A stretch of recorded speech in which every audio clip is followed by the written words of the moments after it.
It was gentle daylight rain that waked me from my stupor in the bush-grown railway cut, and when I staggered out onto the road ahead, I saw no trace of any prints in the fresh mud. The fishy odor, too, was gone.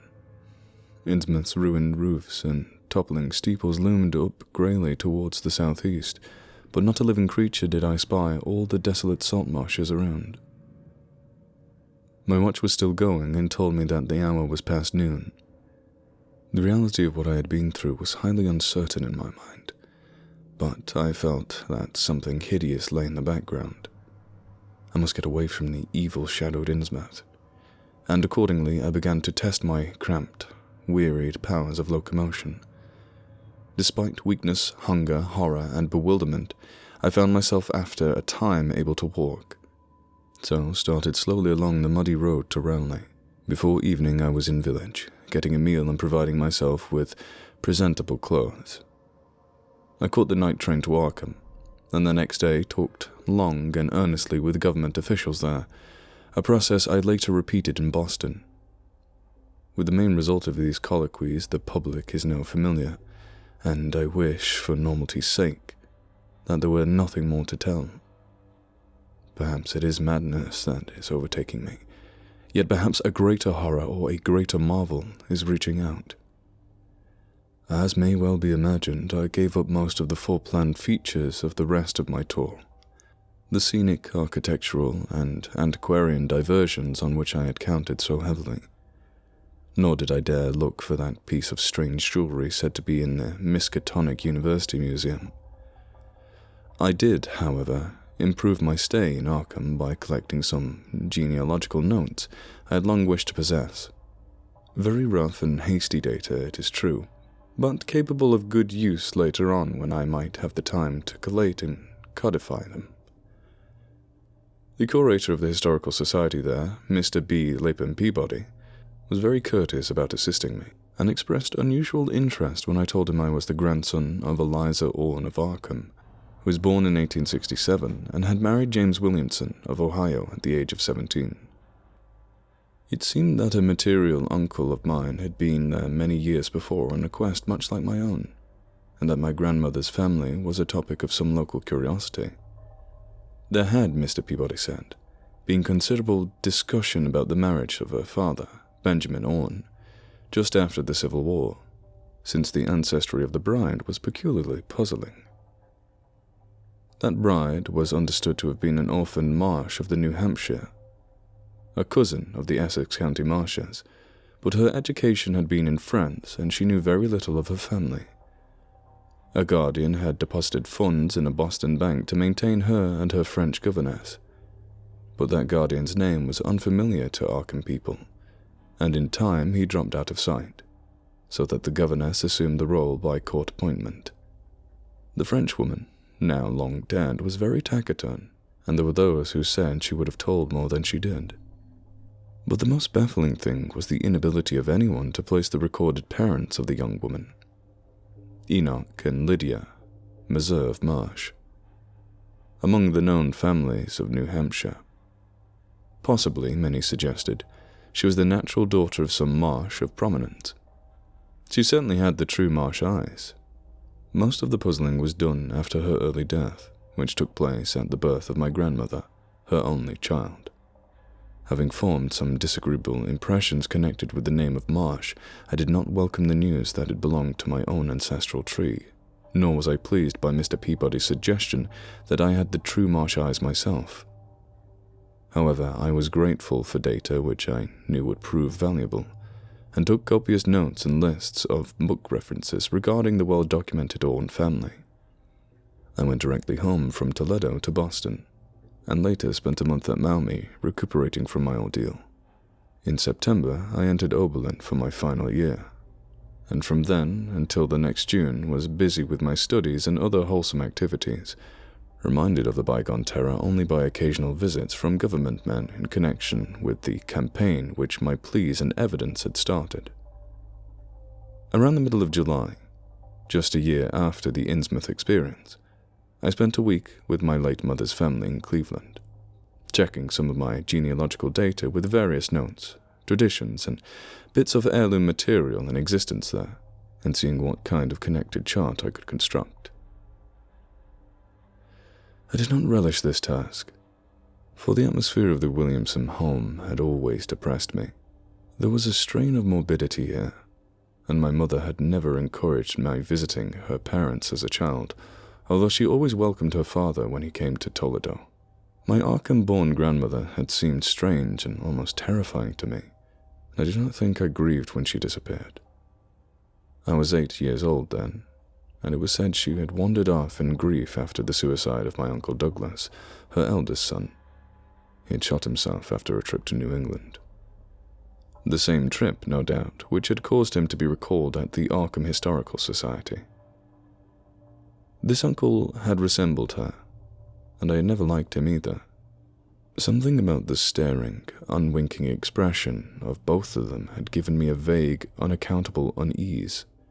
My mother and Uncle Walter had not looked like that.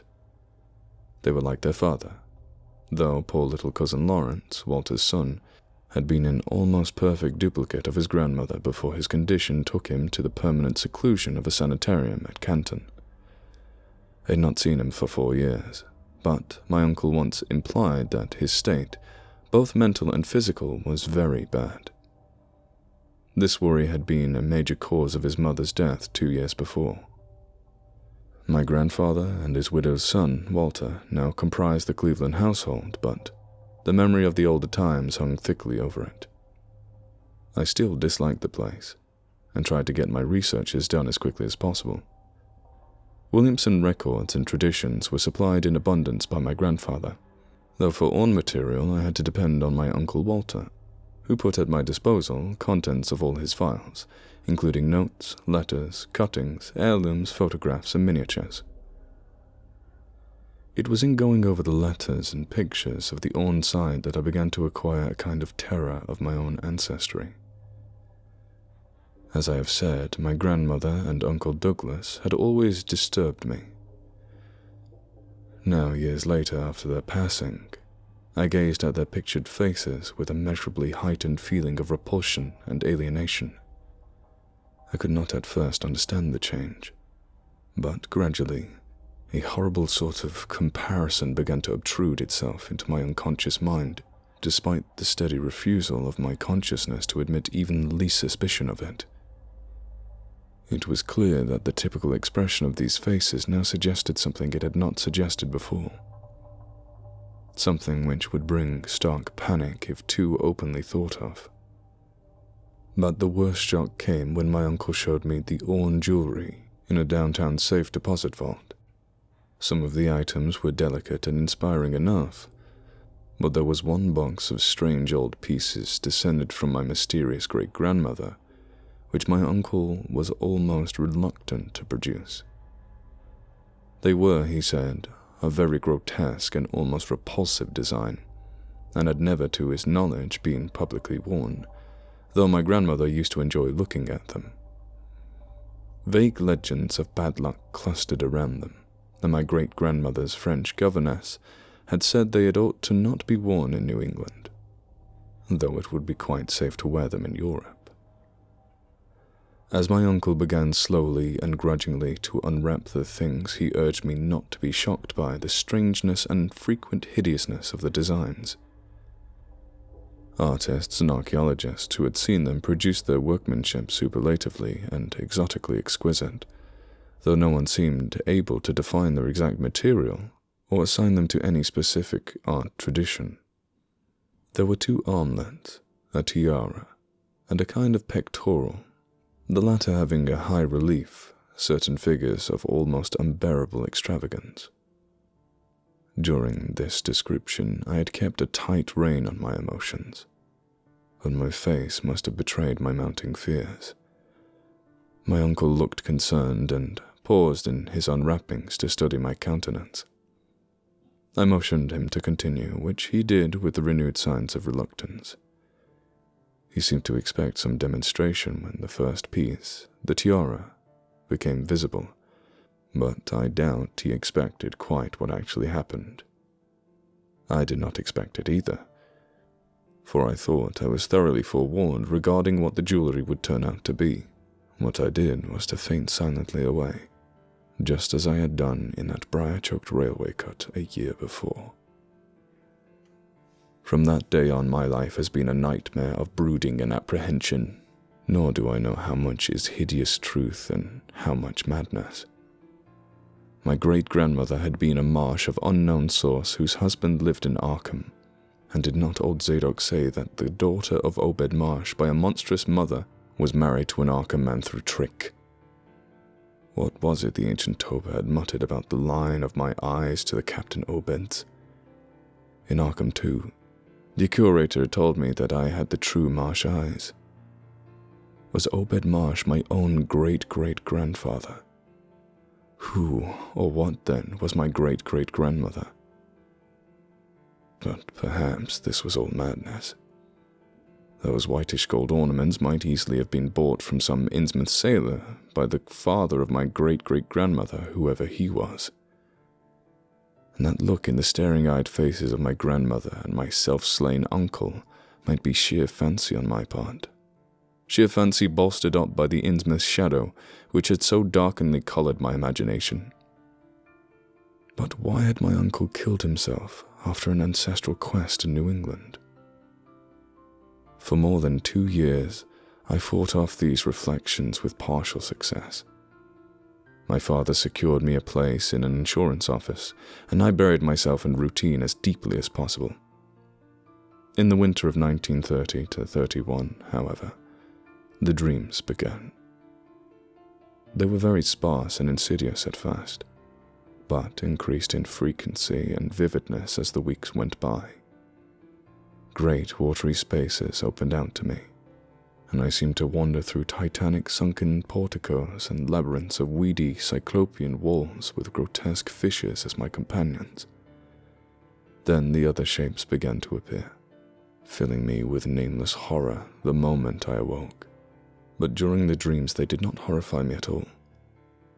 I was one with them, wearing their unhuman trappings, treading their aquarious ways, and praying monstrously at their evil sea-bottom temples. There was much more than I could remember, but even what I did remember each morning would be enough to stamp me as a madman or a genius if I ever dared to write it down. Some frightful influence, I felt, was seeking gradually to drag me out of the sane world of wholesome life into unnameable abyss of blackness and alienage, and the process told heavily on me. My health and appearance grew steadily worse, till finally I was forced to give up my position and adopt the static, secluded life of an invalid. Some odd nervous affliction had me in its grip, and I found myself at times almost unable to shut my eyes. It was then that I began to study the mirror with mounting alarm. The slow ravages of disease are not pleasant to watch, but in my case there was something subtler and more puzzling in the background. My father seemed to notice it too, for he began looking at me curiously and almost frigidly. What was taking place in me?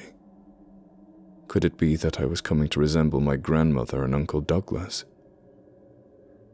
One night I had a frightful dream in which I met my grandmother under the sea. She lived in a phosphorescent palace of many terraces, with gardens of strange leprous corals and grotesque brachiate efflorescences, and welcomed me with a warmth that may have been sardonic. She had changed, as those who take to the water change, and told me she had never died. She had gone to a spot her dead son had learned about, and had leapt to a realm whose wonders, destined for him as well, he had spurned with a smoking pistol.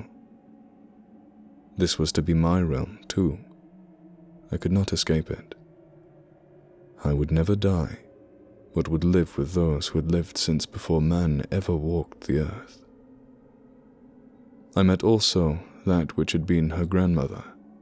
For 80,000 years, Puth Thoyali had lived in Yaha Ntle, and thither she had gone back after Obed Marsh was dead. Yaha Nisle was not destroyed when the upper earth man shot death into the sea. It was hurt but not destroyed. The deep ones could never be destroyed, even though the Paleogene magic of the forgotten old ones might sometimes check them. For the present they would rest, but someday, if remembered, they would rise again for the tribute great Cthulhu craved. It would be a city greater than Innsmouth next time. They planned to spread and had brought up that which would help them, but now they must wait once more. For bringing the Upper Earthmen's death I must do a penance, but that would not be heavy. This was the dream in which I saw a Shoggoth for the first time, and the sight set me awake in a frenzy of screaming. That morning, the mirror definitely told me I had acquired the Innsmouth look. So far, I have not shot myself as my Uncle Douglas did. I bought an automatic and almost took the step, but certain dreams deterred me. The tense extremes of horror are lessening, and I feel queerly drawn toward the unknown sea deeps instead of fearing them. I hear and do strange things in sleep, and awake with a kind of exaltation instead of terror. I do not believe I need to wait for the full change as most have waited. If I did, my father would probably shut me up in a sanitarium as my poor little cousin is shut up. Stupendous and unheard of splendors await me below, and I shall seek them soon. Larleil, Cthulhu Fintagen, Idelna. No, I shall not shoot myself. I cannot be made to shoot myself. I shall plan my cousin's escape from that Canton madhouse, and together we shall go to marvel-shadowed Innsmouth. We shall swim out to that brooding reef in the sea and dive down through black abysses to Cyclopean and many-columned Yaha-Nuthle, and in that lair of the deep ones we shall dwell amidst wonder and glory forever.